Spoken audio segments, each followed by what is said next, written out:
नमस्कार, मैं हूं सुधीर चौधरी और डीडी न्यूज पर इस नए शो डिकोड में आपका स्वागत है। आज सबसे पहले हम आपको यह दिखाएंगे कि भारत के ऑपरेशन सिंदूर से पाकिस्तान को धूल चटाने के बाद भी प्रधानमंत्री मोदी का गुस्सा अब तक शांत नहीं हुआ है। प्रधानमंत्री मोदी के भाषण में आज भी उतनी ही गर्मी और उतना ही क्रोध है जितना 1 महीने पहले पहलगाम हमले के वक्त था। आज बीकानेर में उन्होंने कहा कि उनकी रगों में खून नहीं बल्कि गर्म सिंदूर बह रहा है और अब पाकिस्तान से अगली बात पीओके पर ही होगी। पाकिस्तान एक ऐसा मूर्ख देश है जो इस समय अपनी हार पर भी झूठे जश्न में डूबा हुआ है। प्रधानमंत्री मोदी का आज का भाषण सुनने के बाद पाकिस्तान को यह समझ जाना चाहिए कि यह समय जश्न का नहीं बल्कि चिंता में डूबने का है, चिंतन करने का है, क्योंकि पिक्चर अभी बाकी है। इसके बाद हम 11 और 12 अप्रैल को पश्चिम बंगाल के मुर्शिदाबाद में हुए दंगे का एक कड़वा सच आपको दिखाएंगे। इन दंगों पर जांच रिपोर्ट आ चुकी है जो इस समय मेरे हाथ में है, और इस रिपोर्ट में जो कुछ लिखा है वो आज भारत के संविधान और भारत की धर्मनिरपेक्षता में विश्वास रखने वाले हर व्यक्ति को चिंता में डाल देगी। मुर्शिदाबाद की सीमा बांग्लादेश बॉर्डर से मिलती है, लगती हुई है, और हम बांग्लादेश में अल्पसंख्यक हिंदुओं पर हो रहे अत्याचारों को लेकर तो बहुत आवाज उठाते हैं, बहुत दुखी होते हैं, लेकिन हम अपने ही देश के मुर्शिदाबाद में रहने वाले अल्पसंख्यक हिंदुओं की रक्षा नहीं कर पा रहे हैं। इस रिपोर्ट में लिखा है कि पश्चिम बंगाल पुलिस इन दंगों में आंख बंद करके खड़ी रही, लेकिन उसने दंगों को रोकने की कोशिश नहीं की। हालत यह हो गई है कि इस इलाके में रहने वाले लोगों को अब वहां की पुलिस पर ही विश्वास नहीं है और वो इस इलाके में बीएसएफ का कैंप बनाने की मांग कर रहे हैं। और आखिर में हम आपको बताएंगे कि कैसे चांदी की आजकल चांदी हो रही है। जब से सोने की कीमतों ने 1 लाख रुपए का आंकड़ा पार किया है, उसे छू लिया है, तब से लोगों ने सोने के बदले चांदी खरीदना शुरू कर दिया है। लेकिन आज डिकोड की शुरुआत हम मशहूर शायर बशीर बद्र के एक शेर से करना चाहते हैं। उन्होंने कहा था, लोग टूट जाते हैं एक घर बनाने में। आप ध्यान से सुनिएगा, लोग टूट जाते हैं एक घर बनाने में, तुम तरस नहीं खाते बस्तियां जलाने में। यह शेर पिछले महीने हुई उन 2 घटनाओं पर बिल्कुल सटीक बैठता है जिनके बीच कई समानताएं हैं। इनमें पहली घटना है मुर्शिदाबाद के सांप्रदायिक दंगे और दूसरी घटना है पहलगाम का आतंकवादी हमला। अगर आप इन दोनों घटनाओं की टाइमलाइन को आज डिकोड करेंगे तो आपको पता चलेगा कि मुर्शिदाबाद के सांप्रदायिक दंगे 11 और 12 अप्रैल को हुए और पहलगाम का आतंकवादी हमला इसके सिर्फ 10 दिन बाद 22 अप्रैल को हुआ। इन दोनों घटनाओं में सबसे बड़ी समानता यह है कि जैसे पहलगाम में हिंदुओं को चुन चुन कर मारा गया, ठीक वैसे ही इससे 10 दिन पहले पश्चिम बंगाल के मुर्शिदाबाद में भी हिंदुओं के ही घरों को चुन चुन कर जलाया गया। अंतर सिर्फ इतना है कि पहलगाम में हिंदुओं को मारने वाले पाकिस्तान से आए आतंकवादी थे, पाकिस्तानी स्पॉन्सर्ड थे, और मुर्शिदाबाद में हिंदुओं के घर जलाने वाले इसी देश में रहने वाले कुछ लोग हैं। एक और अंतर यह है कि पहलगाम में हिंदुओं की हत्या पर पूरे देश के लोगों के खून में उबाल आया, लेकिन मुर्शिदाबाद के हिंदुओं पर जो अत्याचार हुए उसकी हमारे देश में ज्यादा बात नहीं हुई। तो सबसे पहले आप मुर्शिदाबाद के इन दंगों को कुछ खास पॉइंट्स में समझिए, और ये पॉइंट्स मैं आज चाहूंगा कि आप नोट करें। पहला, पहलगाम हमले की तरह यह घटना भी धर्म के आधार पर हुई, जिसमें हिंदू धर्म के लोगों को ही चुन चुनकर निशाना बनाया गया।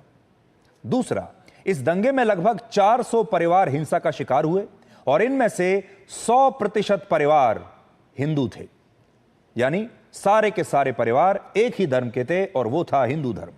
तीसरा, पहली बार ऐसा हुआ जब आजाद और धर्मनिरपेक्ष भारत में इन हिंदू परिवारों को किसी तरह से अपनी जान बचाकर गंगा नदी पार करके मालदा में शरण लेनी पड़ी, यानी इन हिंदुओं को अपने ही देश में एक शरणार्थी की तरह रहना पड़ा। जिस जगह पर ये दंगे हुए वहां से पुलिस स्टेशन की दूरी सिर्फ 300 मीटर थी, लेकिन फिर भी वहां की पुलिस ये सब कुछ देखती रही, और आरोप है कि पश्चिम बंगाल की पुलिस ने किसी को भी बचाने की कोशिश नहीं की। राज्य का पूरा प्रशासन इन तमाम परिवारों पर अपने घर वापस जाने का दबाव डालता रहा, जबकि ये सारे लोग इतने डरे हुए थे कि ये अपने घर जाना ही नहीं चाहते थे। इन्हें लगता था कि अपने घर जाएंगे तो इन्हें मार दिया जाएगा, और ये लोग मांग कर रहे थे कि स्थानीय पुलिस इनकी रक्षा नहीं कर पाएगी, इसलिए अब उनके इलाके में बीएसएफ का एक स्थायी कैंप होना चाहिए।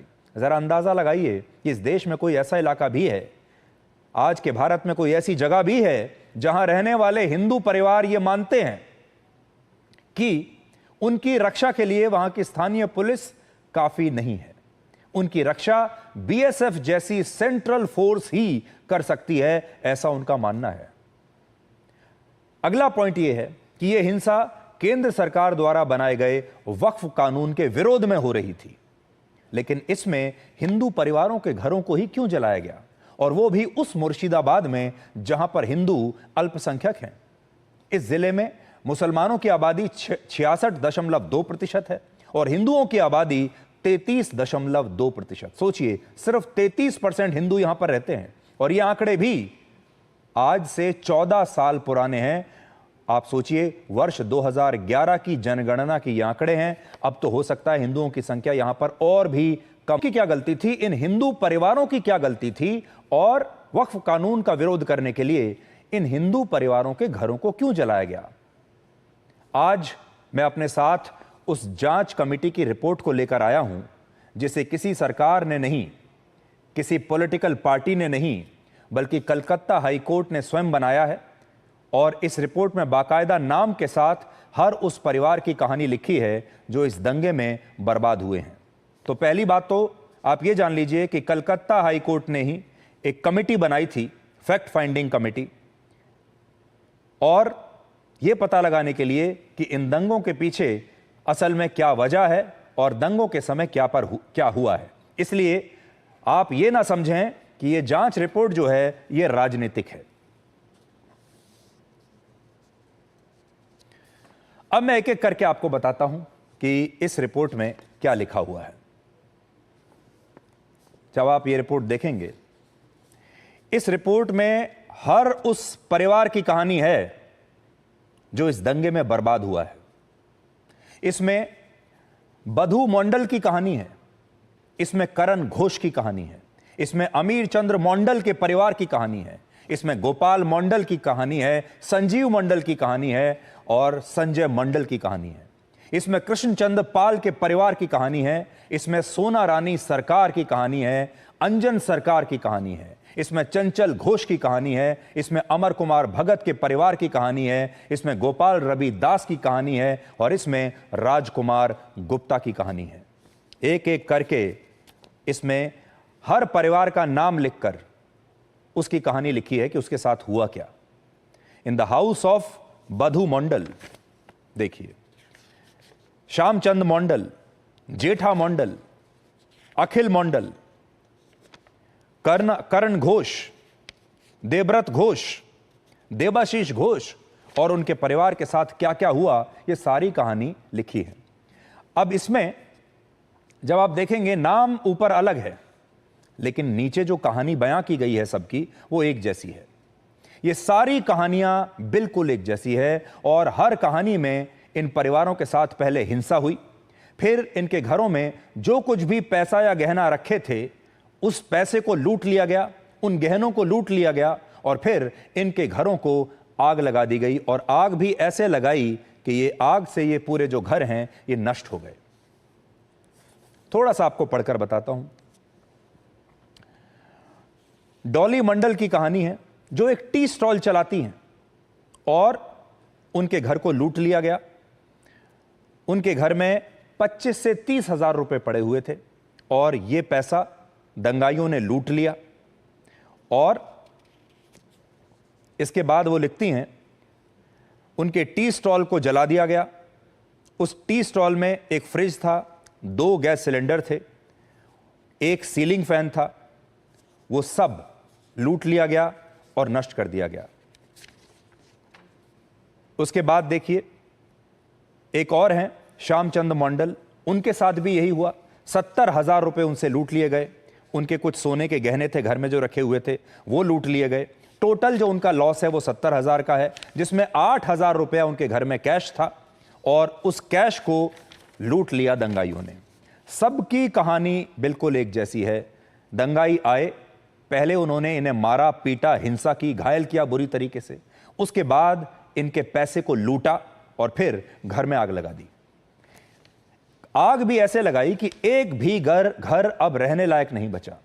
ये लोग अपने घरों में लगी आग को बुझा ना सकें, इसके लिए पानी के कनेक्शन को काट दिया गया और आसपास के पानी के टैंक्स को भी नष्ट कर दिया गया। जो पानी की टंकियां थीं उन्हें भी नष्ट कर दिया गया ताकि उस पानी से ये आग ना बुझा लें। इस दौरान वहां का स्थानीय पार्षद महबूब आलम इन दंगाइयों के साथ स्वयं मौजूद था और एक विधायक भी, जो लोकल विधायक था, वो भी 11 अप्रैल को दंगे के पहले दिन वहां आया और इन दंगों को देखकर बिना कुछ किए वहां से लौट गया। अमीरुल इस्लाम नाम का एक व्यक्ति भी उस गांव में आया था जहां हिंसा हो रही थी और वो यहां उन घरों और दुकानों को देखकर गया जो इन दंगों में बच गए थे, ऐसा इसमें लिखा है। लेकिन उसके जाने के बाद इन घरों और दुकानों को भी आग लगा दी गई। तो सोचिए, एक व्यक्ति आता है सिर्फ यह चेक करने के लिए कि अभी इस गांव में और कौन कौन से हिंदुओं के परिवार बच गए हैं, कौन कौन सी दुकानें और घर बच गए हैं जिन्हें आग नहीं लगाई गई। वो नोट करके ले जाता है।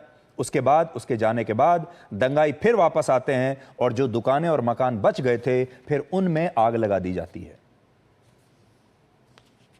इत्तेफाक की बात यह है कि इनमें दंगाइयों के साथ दिखने वाला स्थानीय पार्षद महबूब आलम भी टीएमसी का बताया जा रहा है और मुर्शिदाबाद की एक सीट से विधायक का नाम भी अमीरुल इस्लाम ही है जो टीएमसी पार्टी से है।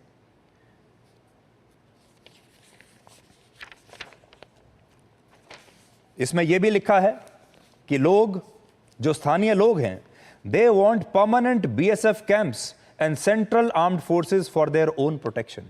लोग कह रहे हैं कि पुलिस पर विश्वास नहीं है, बीएसएफ का कैंप हमारे इलाके में बना दीजिए या फिर कोई सेंट्रल आर्म्ड फोर्स को लगा दीजिए, वही हमें बचा सकते हैं। लिखा है साफ साफ, the West Bengal police did not respond. The villager of Betbona called at 4 PM on Friday and 4 PM on Saturday, but police did not pick up the call. Police तो फोन ही नहीं उठा रही थी। आगे ये भी लिखा है कि गांव में अब जो महिलाएं बची हैं, जो लड़कियां बची हैं, वो इतना डरी हुई हैं कि उनके परिवार वालों ने उन्हें वापस अपने रिश्तेदारों के घरों में भेज दिया है, क्योंकि वो अपनी बहनों को, बेटियों को, पत्नियों को वहां रखना ही नहीं चाहते, वो सुरक्षित नहीं है। हालांकि इस रिपोर्ट के बाद भी पश्चिम बंगाल की सरकार यही कह रही है कि ये दंगे बाहर से आए लोगों ने कराए थे और उन्होंने ही इन लोगों को भड़काया था, यानी ये So what has unfolded in Murshidabad, pursuant to the violence which took place in April, is a report which shows the presence of outsiders who were the provocators and who incited those riots and the violence. What has also unfolded and is in the public domain, people have seen that leaders of political parties in opposition to the Trinamool Congress have delivered inflammatory speeches and had visited the district to further destabilize the situation. इस report में यह भी लिखा है साफ साफ कि जो लोकल काउंसलर है जिसका नाम है महबूब आलम, वो दंगाइयों के साथ 11 अप्रैल 2025 को वहां पर आया था, लिखा हुआ है। फिर यह भी लिखा है MLA is also present on Friday, he saw the vandalism and went away. यानी जो स्थानीय एमएलए है वो भी आया, उसने सारा दंगा जो नुकसान हुआ है वो सारा देखा और फिर चला गया। But the violence continued on 12 अप्रैल, यानी सैटरडे को भी, अगले दिन भी ये हिंसा ऐसे ही जारी रही, ये हिंसा रुकी नहीं। फिर लिखा है a man named Amirul Islam came back to the village and saw which houses were not attacked, and then the miscreants came and set fire to those houses. तो ये सारी कहानी इसमें लिखी है और इसमें यह भी लिखा है कि अब ये सारे जो मकान हैं, घर हैं, ये इस हालत में है कि इनमें अब रहा नहीं जा सकता। कांग्रेस के वरिष्ठ नेता अधीर रंजन चौधरी ने इस मामले में मुख्यमंत्री ममता बनर्जी पर एक बहुत संगीन आरोप लगाया है। उनका कहना है कि जब दंगों में हिंदुओं को निशाना बनाने पर हंगामा और राज्य सरकार से पूछा गया कि पुलिस ने दंगाइयों को क्यों नहीं रोका। जब यह हंगामा हुआ तो मुख्यमंत्री ममता बनर्जी ने मुसलमानों के इलाकों पर ही हमले करवाने शुरू कर दिए ताकि ऐसा लगे कि ये हमले दोनों धर्मों के लोगों पर बराबरी से हो रहे हैं। ये आरोप है अधीर रंजन का। दुख की बात यह है कि ये गांव एक बाप और बेटे को हत्या कर दिए गए थे और वहां के गांव के लोगों ने, ग्रामीणों ने बार बार पुलिस को संपर्क करते हुए उन लोगों को बचाव के लिए बार बार विनती की, लेकिन पुलिस वालों ने उन लोगों को मदद करने के लिए ना आए नहीं। उस समय जब यह हल्ला हो गए कि हिंदुओं पे काफी अत्याचार हुए हैं, आगजनी हुई है, तो चालाकी से ममता बनर्जी की सरकार कुछ मुसलमानों इलाके में 11 और 12 नंबर वार्ड है धुलियान में, मतलब शामसरगंज में, और मुसलमानों की जहां भारी तादाद में मुसलमान रहते हैं वहां जाके हमला बोला। तो ये अधीर रंजन चौधरी के आरोप हैं और इन आरोपों की पुष्टि होना अभी बाकी है। ये जांच का विषय है कि इस इलाके में क्या सिर्फ जानबूझकर हिंदू धर्म के लोगों को ही निशाना बनाया गया या फिर इसके पीछे कुछ और था। बीजेपी ने भी पूछा है कि मुख्यमंत्री ममता बनर्जी दंगों में शामिल टीएमसी के नेताओं पर कार्रवाई कब करेंगी।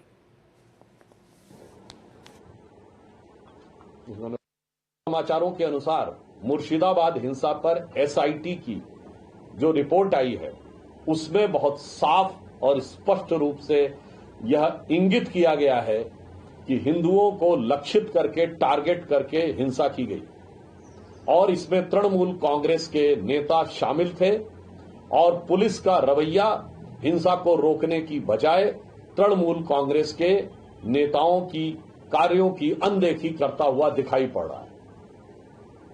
इससे एक बात बहुत साफ हो गई है कि हिंदू समाज को टारगेट करके उनके विरुद्ध हिंसा करने की श्रृंखला मुर्शिदाबाद से लेकर पहलगाम तक साफ दिखाई पड़ रही है। और जिस प्रकार मुर्शिदाबाद हिंसा में फैक्ट फाइंडिंग एसआईटी के द्वारा जो फैक्ट सामने आ रहे हैं, ममता बनर्जी जी की सरकार की हिंदुओं के प्रति निर्ममता और कट्टरवादियों के प्रति अगाध ममता यह दर्शा रहा है। जब दंगे होते हैं तो कैसे पूरे के पूरे परिवार बर्बाद होते हैं। एक छोटी सी कहानी आपको बताता हूं। इसमें एक संजय मंडल थे जिनके परिवार को भी ऐसे ही बर्बाद कर दिया गया, घर को जला दिया गया। वो कहते हैं कि उनके घर में उनका जो फर्नीचर था, टीवी था, घर था, वो तो जला ही दिया गया। उनके बेटे और बेटी जो दोनों छात्र हैं, उनके एजुकेशनल डॉक्यूमेंट्स यानी उनकी पढ़ाई लिखाई से संबंधित सारे उनके सर्टिफिकेट, सारे दस्तावेज वो जला दिए गए। उनकी स्कूल की किताबें जला दी गईं, स्कूल का बैग जला दिया गया, स्कूल की यूनिफॉर्म, सब कुछ जला दिया गया। सोचिए इन स्कूल जाने वाले बच्चों की क्या गलती थी। इन दंगों में 70 साल के हरगोविंद दास और उनके 40 साल के बेटे चंदन दास की मॉब लिंचिंग करके हत्या कर दी गई। और इस रिपोर्ट में यह भी लिखा है कि हत्या करने वाले लोग उनके आस पड़ोस से ही आए थे, यानी पड़ोसियों ने ही ये बाप बेटे की हत्या कर दी। इससे आप अंदाजा लगा सकते हैं कि मुर्शिदाबाद में उस समय क्या हालात रहे होंगे। और हमारे देश में अक्सर बांग्लादेश के अल्पसंख्यक हिंदुओं की सुरक्षा को लेकर तो बहुत बातें होती हैं। लोग चिंता जताते हैं कि देखिए बांग्लादेश में हिंदू अल्पसंख्यक हैं, उन पर कैसे अत्याचार हो रहे हैं। लेकिन आज जरा यह भी सोचकर देखिए कि बांग्लादेश के अल्पसंख्यक हिंदुओं में और मुर्शिदाबाद के इन अल्पसंख्यक हिंदुओं में कौन सा बहुत बड़ा फर्क है। क्या ये दोनों एक ही नहीं है? बांग्लादेश में नहीं होना चाहिए हिंदुओं पर ऐसा अत्याचार, लेकिन हम तो अपने देश में ही नहीं रोक पा रहे। मुर्शिदाबाद पश्चिम बंगाल का वही जिला है जिसकी सीमा बांग्लादेश से लगती है और बार बार यह आरोप लगाया जाता है कि मुर्शिदाबाद में बांग्लादेश से बड़ी संख्या में लोग घुसपैठ करके आए हैं और अब वो भारत के नागरिक भी बन गए हैं। और क्या पता कि इन दंगों में भी ऐसे ही लोगों की भूमिका रही हो जो बांग्लादेश से अवैध रूप से भारत में आ गए हैं। और सोचिए, पहलगाम हमले में भी तो यही हुआ था। पहलगाम हमले में भी आतंकवादियों ने भी हिंदू पर्यटकों को गोलियों से भून दिया था और उनकी हत्या करने से पहले उनका धर्म पूछा था। और आज इस पहलगाम हमले को पूरा 1 महीना हो चुका है। आज सबसे पहले आप इस पोस्टर को देखिए और इस पोस्टर से जो भाव निकल कर आ रहा है उसे समझिए। अगर पहलगाम के आतंकवादी हमले पर देश की भावनाओं को एक स्लोगन में, एक पोस्टर में व्यक्त करना हो तो वो स्लोगन होगा जिसका शीर्षक है सिंदूर बना बारूद। जरा मैं आपको फुल स्क्रीन पर इसको दिखाता हूं।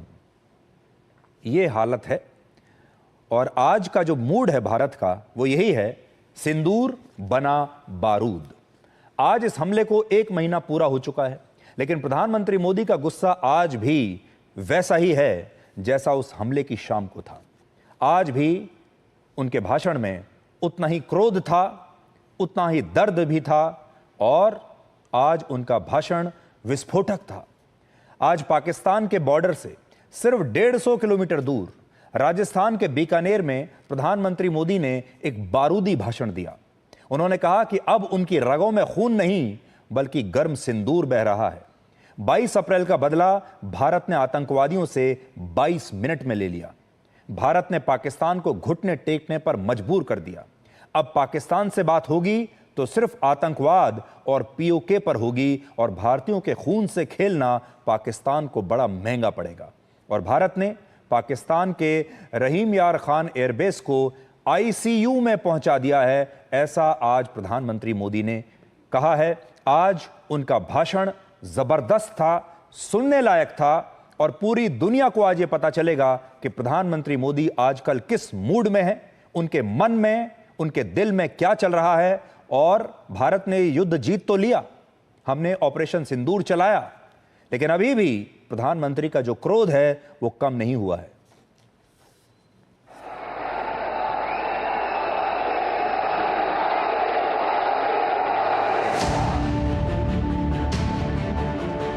जो सिंदूर मिटाने निकले थे उन्हें मिट्टी में मिलाया है।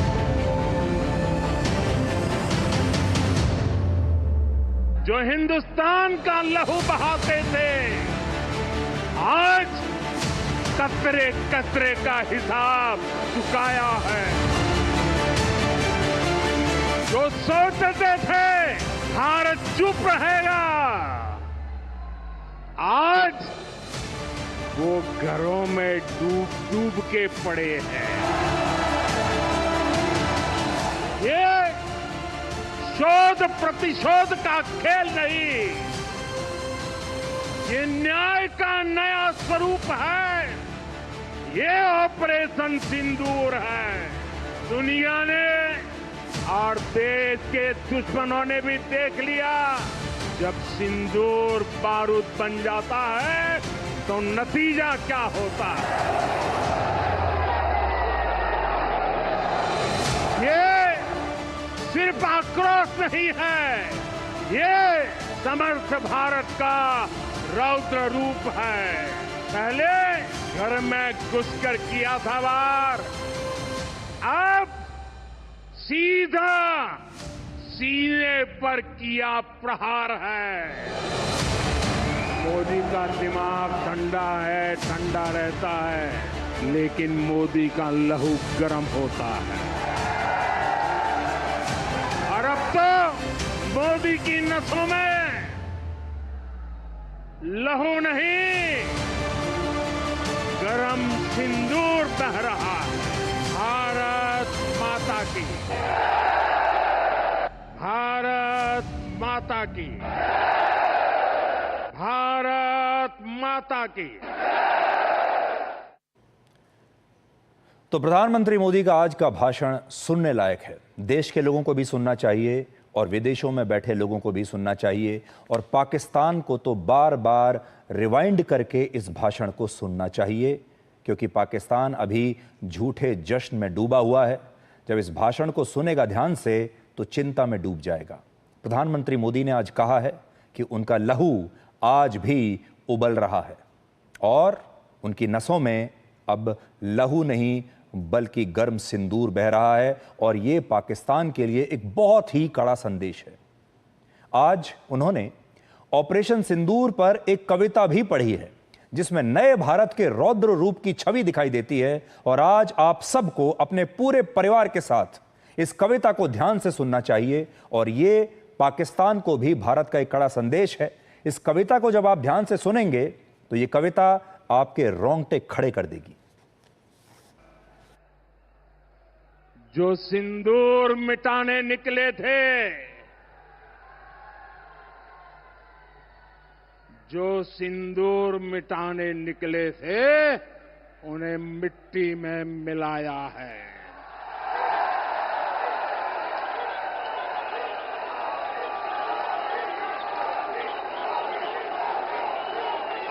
जो हिंदुस्तान का लहू बहाते थे, जो हिंदुस्तान का लहू बहाते थे, आज कतरे कतरे का हिसाब चुकाया है।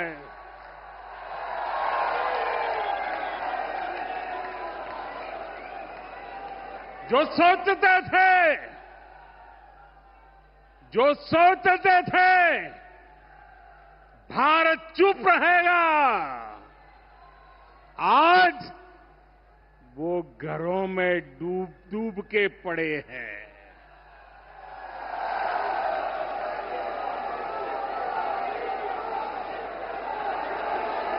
जो अपने हथियारों पर घमंड करते थे, जो अपने हथियारों पर घमंड करते थे, आज वो मलबे के ढेर में दबे हुए हैं।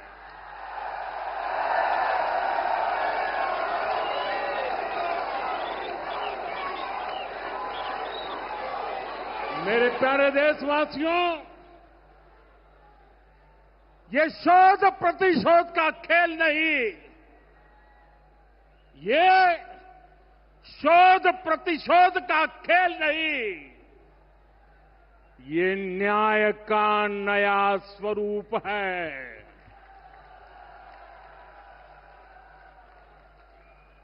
ये न्याय का नया स्वरूप है। ये ऑपरेशन सिंदूर है।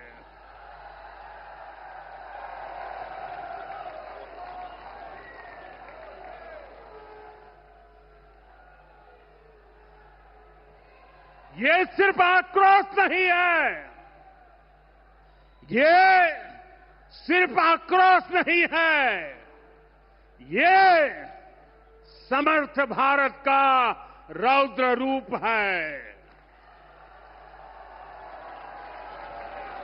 ये भारत का नया स्वरूप है।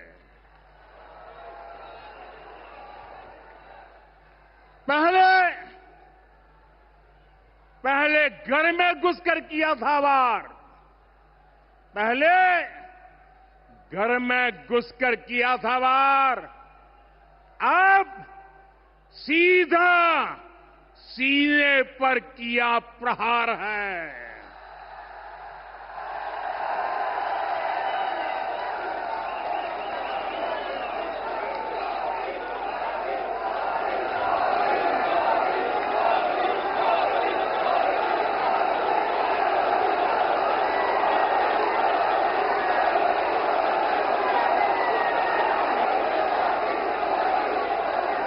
आतंक का फन कुचलने की,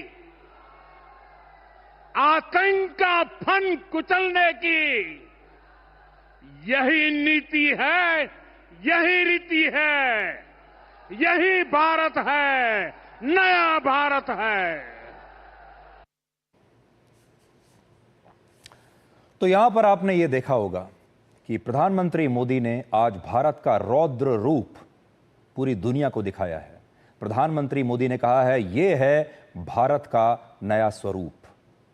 आप में से बहुत सारे लोग आज भी ये चर्चा करते हैं कि क्या ये युद्ध समाप्त हो चुका है या ये युद्ध दोबारा भी शुरू हो सकता है।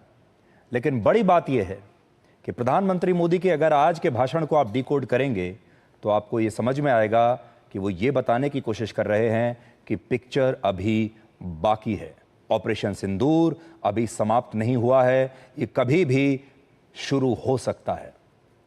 अब आप ये देखिए कि प्रधानमंत्री मोदी ने आतंकवाद से निपटने के लिए कौन से 3 नए सूत्र तय किए हैं भारत के। क्या नया है इनमें? पहला सूत्र है, भारत पर आतंकवादी हमला अगर हुआ तो भारत करारा जवाब देगा। समय हमारी सेनाएं तय करेंगी, तरीका भी हमारी सेनाएं तय करेंगी और शर्तें भी हमारी ही होंगी। दूसरा, एटम बॉम्ब की गीदड़ भभकियों से अब भारत डरने वाला नहीं है।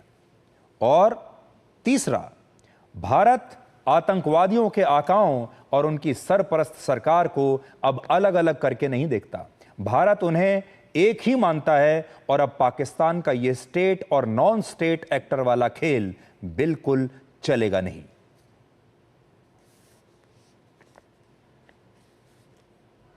ऑपरेशन सिंदूर ने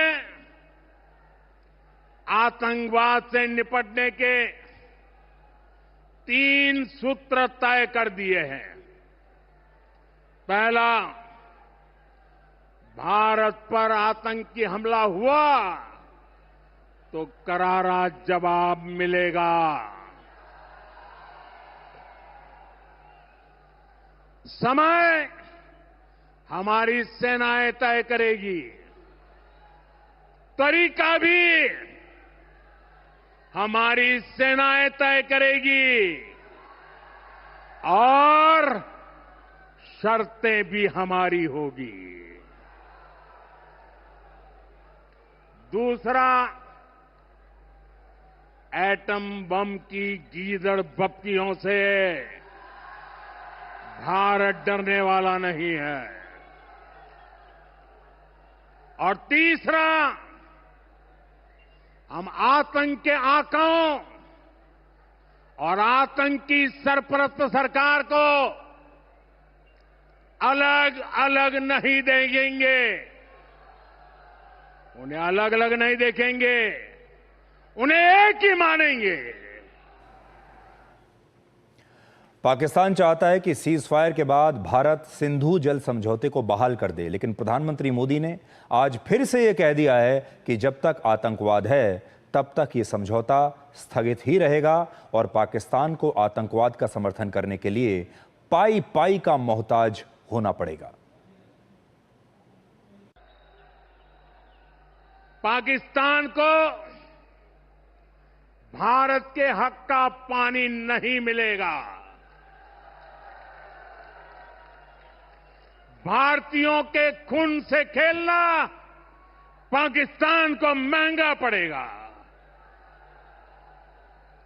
ये भारत का संकल्प है और दुनिया की कोई ताकत हमें इस संकल्प से डिगा नहीं सकती है।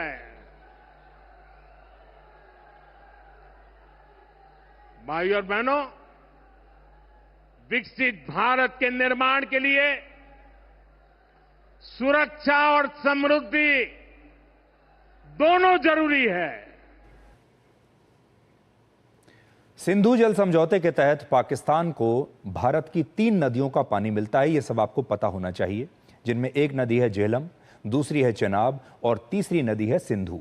इन तीनों नदियों के पानी पर पाकिस्तान में 80% खेती की सिंचाई निर्भर करती है और अगर यह पानी पाकिस्तान को नहीं मिला तो वहां गेहूं और धान जैसी फसलों का संकट पैदा हो जाएगा और पाकिस्तान के पास इतना आटा भी नहीं बचेगा कि वो अपने देश के आधे लोगों का भी पेट भर पाए। और अगर ऐसा हुआ तो पाकिस्तान के पूर्व राष्ट्रपति जुल्फिकार अली भुट्टो की एक बात सच हो जाएगी। उन्होंने एक बार कहा था कि पाकिस्तान घास या पत्ते खा लेगा लेकिन वो अपना परमाणु बम किसी भी कीमत पर बनाकर ही रहेगा। तो अब ऐसा लगता है कि पाकिस्तान के हालात वैसे बन जाएंगे कि पाकिस्तान के लोगों को घास और पत्ते ही खाने पड़ेंगे। ऐसा दिन बहुत जल्द आ सकता है। भारत के पानी रोकने के बाद पाकिस्तान के पास यही विकल्प बचेगा कि वो गेहूं, चावल और दालों का दूसरे देशों से आयात करे। लेकिन यहां भी एक समस्या यह है कि आयात तो कर ले दूसरे देशों से, खरीद तो ले दूसरे देशों से, लेकिन पैसा कहां है? उसके पास इतना पैसा भी नहीं है कि वो अपने 24 करोड़ लोगों का राशन दूसरे देशों से खरीद पाए। बड़ी बात यह है कि ऐसे हालात में आईएमएफ की लोन वाली वैक्सीन भी पाकिस्तान के काम नहीं आएगी, क्योंकि सिंधु जल समझौते के तहत पाकिस्तान को जो पानी मिलता है उस पर उसकी 1/4 अर्थव्यवस्था निर्भर करती है, जो बिना पानी के डूब जाएगी। आज प्रधानमंत्री मोदी बीकानेर के नाल एयरबेस पर भी गए और उन्होंने बताया कि यहां से पाकिस्तान का रहीम यार खान एयरबेस ज्यादा दूर नहीं है और भारतीय सेनाओं ने इस एयरबेस को कैसे आईसीयू में पहुंचा दिया है। साथियों, जब मैं दिल्ली से यहां आया तो बीकानेर के नाल एयरपोर्ट पर उतरा। पाकिस्तान ने इस एयरबेस को भी निशाना बनाने की कोशिश की थी, लेकिन वो इस एयरबेस को रत्ती भर भी नुकसान नहीं पहुंचा पाया।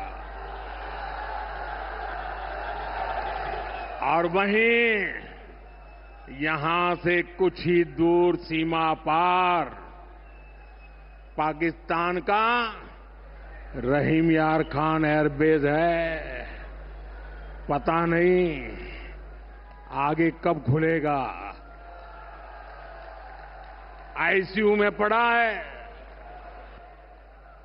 भारत की सेना के अचूक प्रहार ने इस एयरबेस को तहस नहस कर दिया है। प्रधानमंत्री मोदी ने यह भी कहा है, और यह बहुत बड़ी बात उन्होंने कही है, कि पाकिस्तान से जब बात होगी तो सिर्फ पीओके और आतंकवाद पर ही होगी। पाकिस्तान के साथ न ट्रेड होगा न टॉक। अगर बात होगी तो सिर्फ पाकिस्तान के कब्जे वाले कश्मीर की, पीओके की। और अगर पाकिस्तान ने आतंकियों को एक्सपोर्ट करना जारी रखा तो उसको पाई पाई के लिए मोहताज होना होगा। अब आपकी स्क्रीन पर ये जो लाइन लिखी है, इसी में कश्मीर का पूरा विवाद और हल छिपा हुआ है। और देखिए, यह है हम क्या चाहते पीओके, यानी पाकिस्तान ऑक्यूपाइड कश्मीर। यह नारा आपने सुना तो बहुत होगा, हम क्या चाहते। लेकिन आज भारत यह बता रहा है कि हम क्या चाहते हैं, हम क्या चाहते पीओके। पहले जब भी कश्मीर मुद्दे को लेकर बात होती थी तो उसमें पीओके का जिक्र हल्का फुल्का आता था, बचकर निकल जाते थे हम। और हमारी सरकारें पूरे आत्मविश्वास और हक के साथ पाकिस्तान से पीओके मांगती नहीं थी। वो सोचती थी कि अगर पीओके का नाम ले दिया तो बात बिगड़ जाएगी, बातचीत टूट जाएगी, पाकिस्तान बुरा मान जाएगा। वो पाकिस्तान से यह नहीं पूछती थी कि पीओके किस दिन लौटाओगे। लेकिन अब भारत के प्रधानमंत्री मोदी ने पहली बार साफ शब्दों में स्पष्ट रूप से यह कहा है कि अब पाकिस्तान से जब भी बात होगी तो सिर्फ पीओके पर होगी। इस इशारे को आप समझिए।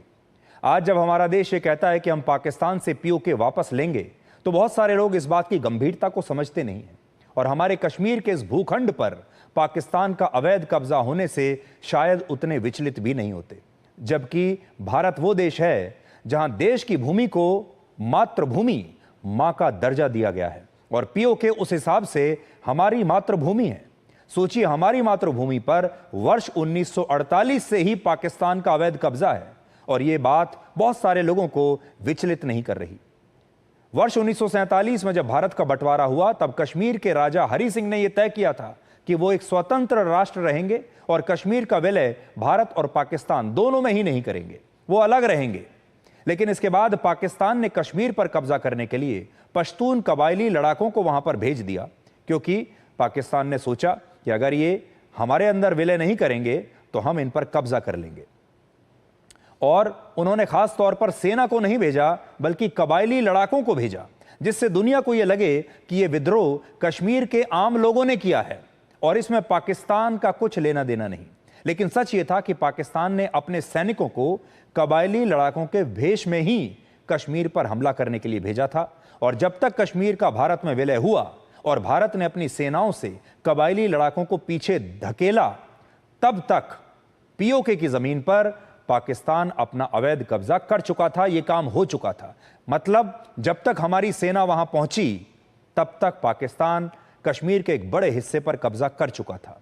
हालांकि हमारी सेना उस समय स्थिति में थी कि वो बड़ी आसानी से पीओके को पाकिस्तान के कब्जे से आजाद करा सकती थी, उनकी सेना को पीछे धकेल सकती थी। हम बहुत अच्छी स्थिति में थे।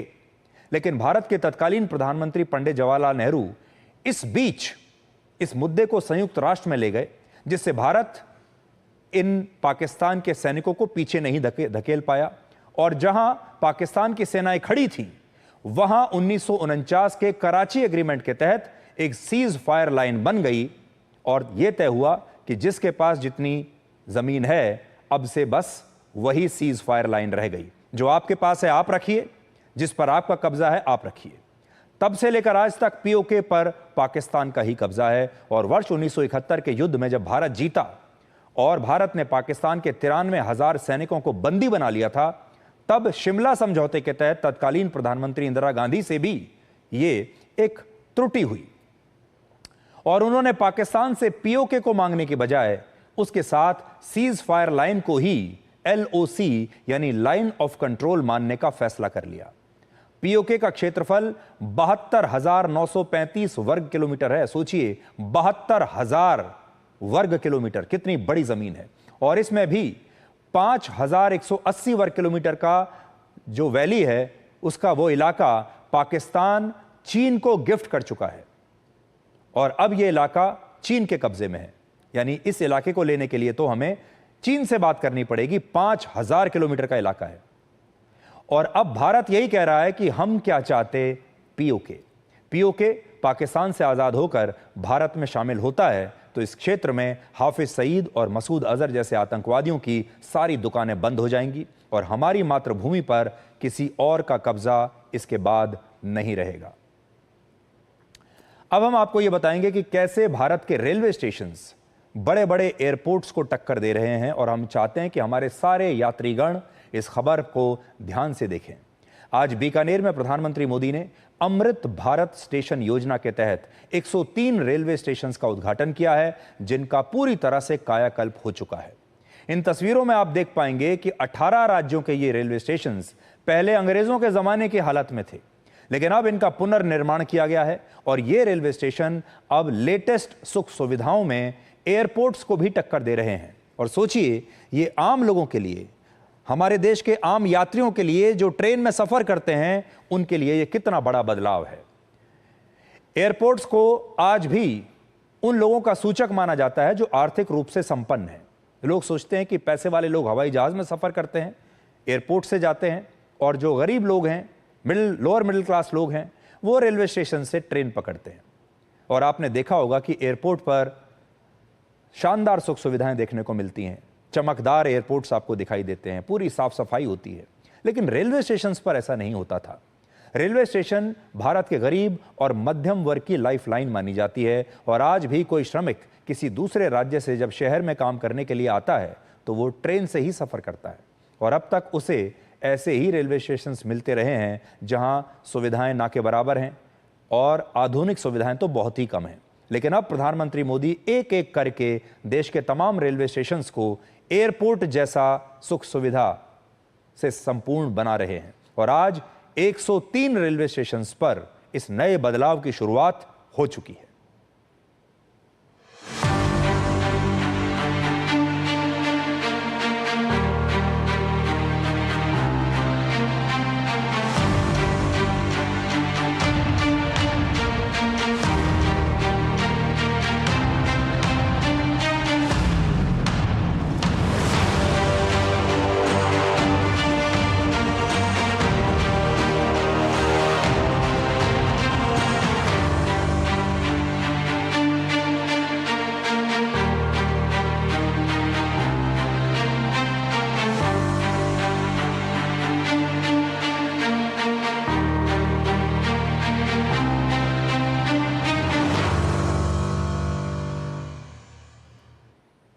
जिन 103 रेलवे स्टेशंस का यह कायाकल्प हुआ है, उनमें सबसे ज्यादा 19 रेलवे स्टेशन उत्तर प्रदेश में है, 18 गुजरात में है, 15 महाराष्ट्र में है और तमिलनाडु में 9 ऐसे रेलवे स्टेशन हैं। और इस योजना की शुरुआत वर्ष 2021 में हुई थी और इसके तहत देश के कुल 1275 स्टेशंस को आधुनिक रूप से विकसित किया जाएगा और इन स्टेशंस पर अब आपके लिए वेटिंग लाउंज होगी, लिफ्ट होंगी, एस्केलेटर्स होंगे, वाईफाई की सुविधा होगी और वन स्टेशन वन प्रोडक्ट के तहत उस जगह के लोकल प्रोडक्ट्स की बिक्री के लिए भी आपके लिए बाकायदा एक स्टॉल लगाया जाएगा। और हमारे रेलवे स्टेशंस भी दूसरे देशों की तरह अब भव्य और शानदार हो जाएंगे। अमेरिका, चीन और रशिया के बाद दुनिया का सबसे बड़ा रेल नेटवर्क भारत के पास है और औसतन हर रोज भारत के 2 करोड़ से ज्यादा लोग इन्हीं ट्रेन और रेलवे स्टेशन से गुजरते हैं। और इसलिए सोचिए कि जब इनका कायाकल्प होगा तो ये विकास सीधे तौर पर कैसे इस देश के आम लोगों की जिंदगी को सीधा छुएगा और आम आदमी इस विकास को खुद महसूस कर पाएंगे। पिछले अगस्त 2023 और 2024 में प्रधानमंत्री जी ने एक साथ 1062 स्टेशनों की नींव रखी थी। और आप सब जानते हैं मोदी जी का काम करने का तरीका कैसा है। एकदम नींव भी मोदी जी ही रखते हैं और इनॉग्रेशन भी मोदी जी ही करते हैं। तो इस बड़े कार्यक्रम में आज 103 स्टेशन का एक साथ इनॉग्रेशन देश भर में प्रधानमंत्री श्री नरेंद्र मोदी जी कर रहे हैं और इसके बाद में 100 स्टेशन, उसका अगला बैच भी 8 महीने में तैयार हो जाएगा। तो आप में से बहुत सारे लोग जब इस बार अपनी अगली रेल यात्रा पर निकलेंगे तो आप इन 103 स्टेशंस पर अगर आपका मौका लगे तो जाइएगा और देखिएगा कि कितना बड़ा बदलाव आया है। लेकिन अब एक अपील इस देश के लोगों से भी है। स्टेशंस तो बन गए, पर आपकी क्या जिम्मेदारी है? क्योंकि आज बड़ा सवाल यह भी है कि सरकार तो रेलवे स्टेशन और ट्रेन का कायाकल्प कर देगी, लेकिन क्या हमारे देश के लोग भी इनका वैसे ही ख्याल रखेंगे जैसे वो अपने घर का ख्याल रखते हैं, जैसे अपने घर को साफ रखते हैं? रेलवे प्रोटेक्शन फोर्स के मुताबिक पिछले साल रेलवे की करोड़ों रुपए की संपत्ति, जिनमें कंबल हैं, चादर, तकिए और दूसरी अन्य जो चीजें हैं शामिल थीं, उन्हें लोग चोरी करके अपने घर ले गए। और उसके बाद मध्य रेलवे ने चोरी हुई 87 लाख रुपए की संपत्ति बरामद भी की। नागपुर डिवीजन ने 33 लाख रुपए और पुणे डिवीजन ने 19 लाख रुपए की संपत्ति बरामद की थी। इसके अलावा जब भी कोई हड़ताल होती है, कोई विरोध प्रदर्शन होता है, कोई आंदोलन होता है, तो सबसे पहले इन ट्रेन्स को रोका जाता है। सबसे पहले हमारी रेलों पर ही पत्थर फेंककर रेलवे की संपत्ति को नष्ट किया जाता है। इसलिए आज आप सबसे ये अपील है कि ये रेलवे स्टेशंस, ये हमारी नई शानदार ट्रेन्स, ये सब आपके लिए है। और अगर विरोध प्रदर्शन करना भी है तो अपना ही नुकसान क्यों करना है? इसलिए इन रेलवे स्टेशंस को वैसे ही साफ रखिए जैसे आप अपने घर को साफ रखते हैं। अब एक छोटा सा ब्रेक हम यहां पर ले रहे हैं, कुछ सेकंड का, और ब्रेक के बाद आपको बताएंगे कि भारत के लोग आजकल सोना छोड़कर चांदी क्यों खरीद रहे हैं।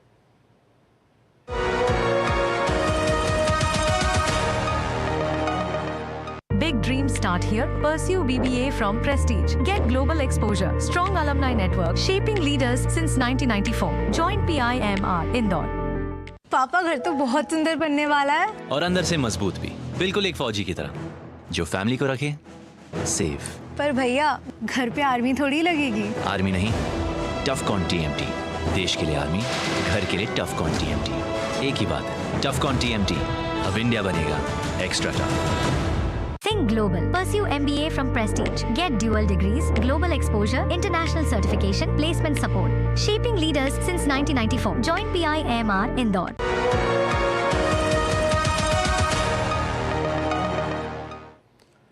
तो आपका ये छोटा सा ब्रेक अब हो गया होगा और अब हम आपको ये बताएंगे कि कैसे भारत में चांदी की चांदी हो गई है। सोने की लगातार बढ़ती कीमतों ने चांदी को भारत के आम लोगों के लिए अब एक नया सोना बना दिया है और अब लोगों को चांदी में निवेश करना ज्यादा आसान और सस्ता लग रहा है। वर्ष 2023 में भारत ने 3,625 मीट्रिक टन चांदी का आयात किया था, लेकिन पिछले वर्ष भारत ने 7,669 मीट्रिक टन चांदी का आयात किया है। यानी एक वर्ष में ही चांदी का आयात दुगने से ज्यादा हो गया और अनुमान है कि इस बार चांदी सारे रिकॉर्ड तोड़ देगी। इसका कारण यह है कि लोग भी चांदी में निवेश कर रहे हैं और अलग अलग उत्पाद बनाने में भी चांदी का इस्तेमाल बढ़ रहा है। और दूसरी तरफ युद्ध, आर्थिक अनिश्चितता, टैरिफ और अमेरिकी डॉलर के कमजोर होने की वजह से सोने की कीमतें पिछले कुछ महीनों से आपके जो दिल की धड़कन है उसकी तरह ऊपर नीचे हो रही है। एक दिन सोने की कीमत ऊपर होती है, अगले दिन नीचे आ जाती है और इसी अस्थिरता ने सोने पर लोगों की उलझन को बढ़ा दिया है। उदाहरण के लिए 24 कैरेट का 10 ग्राम सोना 20 मई को 95,170 रुपए का था, लेकिन आज यह लगभग 98,060 रुपए का हो गया और 2 दिन में इसकी कीमतें 3% बढ़ गई। लेकिन एक महीना पहले यही 24 कैरेट का 10 ग्राम सोना 1,01,500 रुपए का था और उस हिसाब से आज इसकी कीमतों में लगभग 3.5% की गिरावट आ चुकी है और यही अस्थिरता लोगों को बेचैन कर रही है।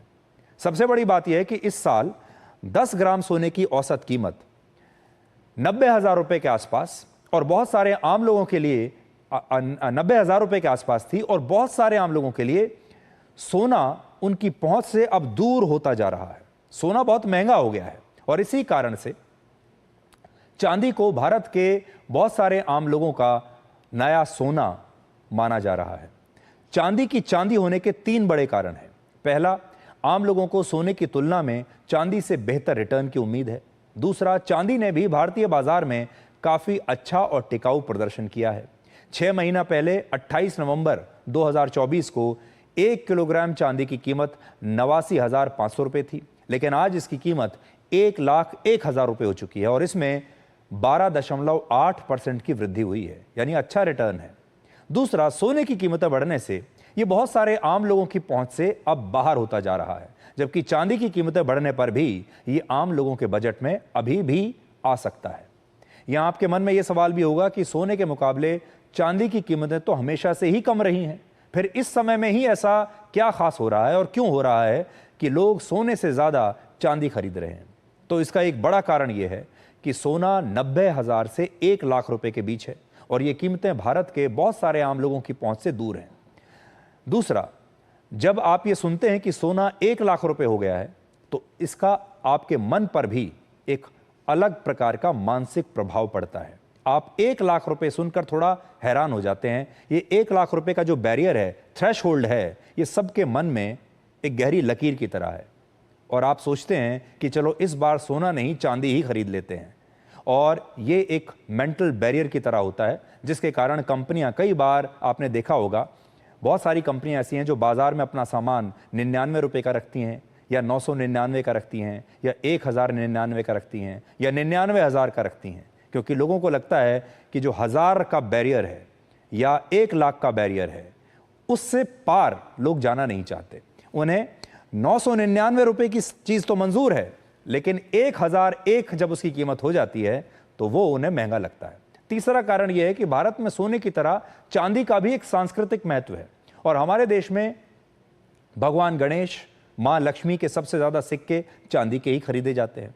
यानी जब कोई व्यक्ति सोने की जगह चांदी खरीदता है तो उसके मन में नकारात्मक भाव नहीं आता और चांदी भी ये संतुष्टि देती है कि आपने अपने आभूषणों में कोई निवेश किया है, किसी कीमती चीज में निवेश किया है। सोने और चांदी की कीमतों में एक दर्शन शास्त्र भी छिपा है जो बताता है कि जिस चीज की उपलब्धता ज्यादा होती है उसकी कद्र और कीमत उतनी ही कम होती है। हमारी इस धरती पर सोने के भंडार कम है इसलिए सोने की कीमत ज्यादा है, जबकि चांदी के भंडार ज्यादा हैं इसलिए उसकी कीमत कम है। यानी सोने और चांदी की उपलब्धता ये सिखाती है कि कीमत हमेशा उसी की होती है जो कम मात्रा में मिलता है और जो हर जगह हो, जिसकी मात्रा अधिक हो, उपलब्धता अधिक हो, वो जो है उसकी कीमत कई बार नीचे आ जाती है। और चांदी के साथ अब तक यही हुआ, जबकि चांदी बड़े काम की चीज है। सोने का औद्योगिक उपयोग काफी सीमित है, इसका इस्तेमाल गहनों और ज्यादातर लोग निवेश के लिए करते हैं, लेकिन चांदी का इस्तेमाल कैमरों में होता है, मोबाइल फोन में भी कई बार होता है, सोलर पैनल्स में होता है और चांदी कई इलेक्ट्रॉनिक आइटम्स को बनाने के लिए भी काम में आती है। लेकिन इसके बावजूद सोना हमेशा चांदी पर भारी रहता है और इस बात में एक दर्शन शास्त्र यह छिपा है जो बताता है कि उसकी कीमत ज्यादा है जो सदाबहार है और जो ज्यादा दिन तक साथ निभाता है। सोना कभी काला नहीं पड़ता और इसकी चमक हमेशा बरकरार रहती है, जबकि चांदी कुछ सालों के बाद उसमें कालापन भी आ सकता है और यह अपनी चमक खो भी सकती है। यानी सोना सदाबहार है इसलिए लोगों की पहली पसंद है और चांदी की चमक अस्थायी है इसलिए उसकी मांग भी कम है और उसका दाम भी कम है। तो ये खबर तो थी बाजार की, लेकिन आप इसे अपने ऊपर भी लागू करेंगे तो मैं आपको यही कहूंगा कि जब भी आपको बनना हो तो सोने जैसा बनिए जो सदाबहार भी है और जिसकी चमक हमेशा बनी रहती है और जो मात्रा में भी सीमित है। तो आज के लिए डिकोड में इतना ही। अब आपसे हमारी अगली मुलाकात होगी कल रात 9 बजे। तब तक आप खुश रहिए, सुरक्षित रहिए, स्वस्थ रहिए। और आजकल रिश्ते भी प्राइवेट जॉब की तरह हो गए हैं। बेहतर ऑफर मिलते ही लोग चेंज कर लेते हैं। नमस्कार।